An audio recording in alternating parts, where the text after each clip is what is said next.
Card check ಮಾಡ್ತಿರೋದ್ರಲ್ಲಿ ಯಾವ ಲೆಕ್ಕ ಇದ್ದೀನಿ ನೋಡ್ರಿ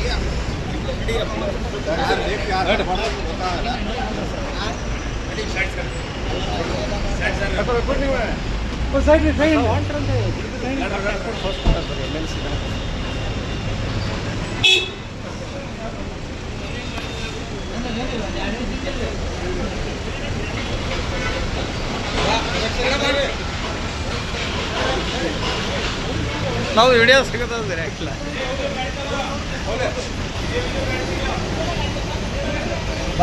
ಮುಂದೆ ಸೈಡ್ ಹಾಕೋರಿ ಬರ್ಲ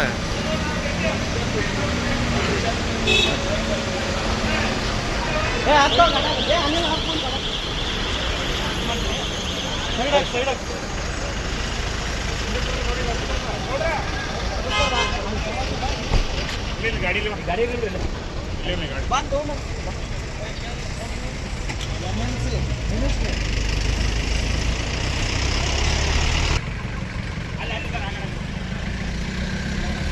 ಬರ್ರಿ ಅಣ್ಣ ಬರ್ರಿ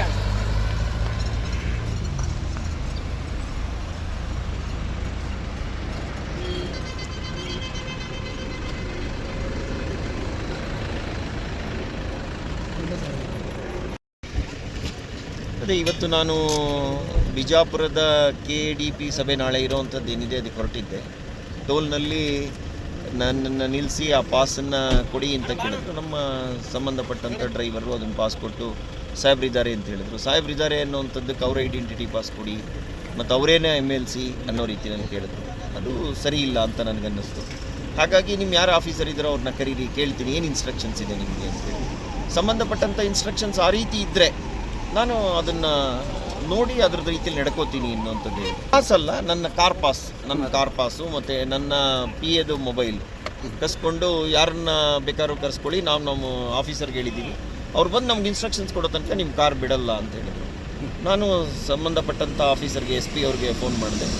ಆಮೇಲೆ ಸಂಬಂಧಪಟ್ಟಂಥ ಆಫೀಸರ್ ಜುಡಿಷನಲ್ ಆಫೀಸರ್ ಬಂದಾಗ ಅವರು ಸಂಬಂಧಪಟ್ಟವರು 1 ಗಂಟೆ ನಾನು ಇಲ್ಲೇ ನಿಂತಿದ್ದೀನಿ.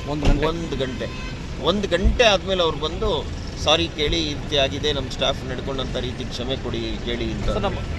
ಇದು ಟೋಲ್ನಲ್ಲಿ ಇರೋವಂಥವರು ಸೂಪರ್ ಅಥಾರಿಟಿ ಥರ ವರ್ತಿಸಬಾರ್ದು. ಅಂದರೆ ಅವ್ರಿಗೆ ಹಣ ತೊಗೊಳಕ್ಕೆ ಅಧಿಕಾರ ಇದೆ, ಆದರೆ ನಮಗೆ ಕಾರ್ಗೆ ಒಂದು ಎಕ್ಸಂಪ್ಷನ್ ಕೊಟ್ಟಿದ್ದಾರೆ ಅಂದರೆ ಅದನ್ನು ಹಾನರ್ ಮಾಡಬೇಕು. ಇಲ್ಲದಿದ್ದರೆ ಸರ್ಕಾರಕ್ಕೆ ಬರೀಬೇಕು, ಈ ರೀತಿ ನಾವು ಹಾನರ್ ಮಾಡೋಕ್ಕಾಗಲ್ಲ ಅಂತ. ನಾವು ಅದನ್ನು ಅವಾಯ್ಡ್ ಮಾಡ್ತೀವಿ. ಹಣ ಕೊಟ್ಟು ಹೋಗಬೇಕು ಅಂತಂದರೆ ಅದಕ್ಕೆ ಹಣ ಕೊಟ್ಟೇ ಹೋಗ್ತೀವಿ. ಇವಾಗ ಏನಿದೆ ಫಾಸ್ಟ್ ಆಗಿದೆ ಅದನ್ನು ಖರೀದಿ ಮಾಡ್ತೀವಿ. ನಿರ್ಭೀತ, ನಿಷ್ಪಕ್ಷಪಾತ, ವಿಶ್ವಾಸಾರ್ಹ ಸುದ್ದಿಗಳಿಗೆ ಮತ್ತೊಂದು ಹೆಸರಾಗಿರುವ News18 ಕನ್ನಡ ಈಗ ಆಪ್ನಲ್ಲೂ ಲಭ್ಯವಿದೆ. ದಯವಿಟ್ಟು ಇಲ್ಲಿರುವ QR ಕೋಡ್ ಸ್ಕ್ಯಾನ್ ಮಾಡಿಕೊಂಡು ಆಪ್ ಡೌನ್ಲೋಡ್ ಮಾಡೋದಕ್ಕೆ ಮರಿಬೇಡಿ. ನಿಮ್ಮ ಬೆಂಬಲ ಹೀಗೆ ಸದಾ ನಮ್ಮೊಂದಿಗಿರಲಿ. ಧನ್ಯವಾದ.